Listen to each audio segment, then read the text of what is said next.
Ladies and gentlemen, welcome back to the 7th installment of the Crypto Times. As always, I'm the Crypto Baron, and we've got a lot of excitement to discuss in the crypto space, including, is PIVX going to Poloneix? Jihad, more accurately, and the Chinese year of the cock block, and the proof-of-stake wallet.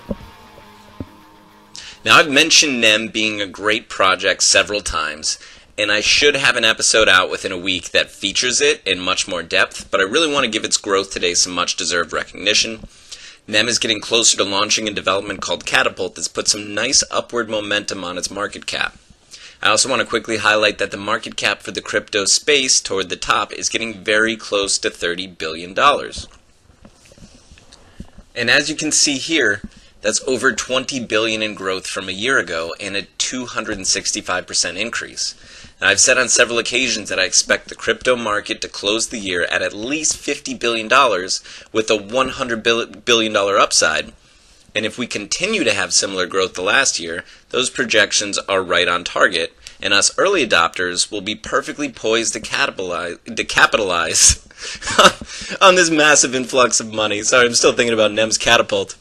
You know, if you rewatch episode 5, I also explained that before long, the market cap for the blockchain space will be measured in the trillions compared to the pennies of the dollar we're getting involved in. So we're all going to make it, fellas. And giant news from Poloneix, which is delisting a whopping 27 altcoins, causing some investors in those to consider committing seppuku to restore their family's honor.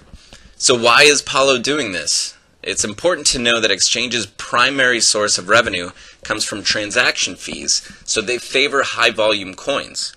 Now, the coins that they are delisting most certainly do not have high volume, and more than likely, Polo is clearing space to add coins with more significant volume that they can profit off charging traders transaction fees in higher volume. So what coins are likely poised for the Polo edition? You guessed it! The Crypto Baron's beloved PIVX. And this is the Bittrex exchange's volume today, where PIVX has been absolutely crushing it on a daily basis and is now a top 10 coin by market cap, sitting at an absolutely gorgeous yet still undervalued 100 million in USD, which makes it easily the most likely coin to be added by Poloneix following this delisting in May, which would give PIVX another beautiful price spike. Further down the list, obviously, Polo already trades NEM, Litecoin, etc., but ARK has been absolutely killing volume for the past couple weeks and is also a likely candidate, which should help pour some gasoline into ARK's engines. And our main story today is this motherfucker. For those of you who don't know, this is Jihad, the co-founder of BitBay, a company who supplies mining equipment to proof-of-work blockchain miners, and a very blatant shill for the People's Bank of China. Since our first episode, I've tried to avoid talking about the Bitcoin civil war. Bitcoin will figure it out and carry on resiliently and be successful as it always has. At the beginning of the week, it was looking like Litecoin would activate SegWit this period. Not only would this be terrific news for the Litecoin community, but it also served to function as a test run for SegWit's viability for the Bitcoin blockchain, and a potential solution, or at least step in the right direction, for the Bitcoin blockchain itself. But Jihad over here has been staunchly opposed to SegWit on Bitcoin. In fact, Jihad was so opposed, he delayed shipping new mining equipment paid for by miners in mining pools to ramp up hash rate and non-SegWit pools just to block SegWit on a chain he doesn't even care that much about in Litecoin. So basically, his customers paid him for a product, and instead of giving them the product, he turned on the product that they bought to destroy their purpose for buying the product to begin with before sending it to them later. Now, this is a pretty insane show of both selfishness and nearsightedness and power tripping, but it's important to remember that this is only a temporary setback.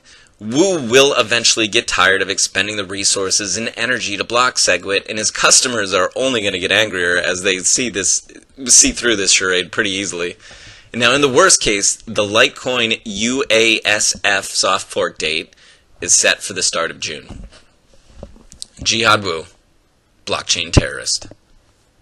Now, if anything, This show of centralized power over something so intentionally designed to be decentralized reminds me of how much I love the proof-of-stake governance system in a project like PIVX. Which leads me to another crypto I'd love to discuss briefly, the proof-of-stake wallet. Proof-of-stake wallet has created a solution for people who are staking coins, but not enough to earn consistent block rewards by creating staking pools for people to deposit their coins into, and then your portion of the stake block rewards gets sent to you. And with already more than 2.5 billion coins staked, it's off to a smashing start. Now, PoSW is still young, with a market cap of only $4.5 million, and quite frankly, not even listed on any major exchanges yet. So not only is there an explosive amount of room to grow with access to new money, but there are also a substantial amount of developments on the PoSW roadmap for 2017. Lastly, not only can you use the POS wallet to stake your coins, but the proof-of-stake wallet token itself stakes, and each month dividends are paid to owners. That's like 3 tiers of staking within staking. So I grabbed 5 Bitcoin worth of this at about 8k Satoshis, and I'll keep you updated on the rate of staking and the dividend payments as I gather more data. I also wanted to lay down a quick reminder that within the next year, blockchain giant Ethereum is planning to make a switch to proof-of-stake. In that event, a convenient method for users to stake their Faucets is like proof-of-stake wallet could become very, very big. That's all for today's show, guys. Like, subscribe, tip, hit the Bitcoin faucets below, and never forget that you can't spell Jihad without the letters C, U, N, and T.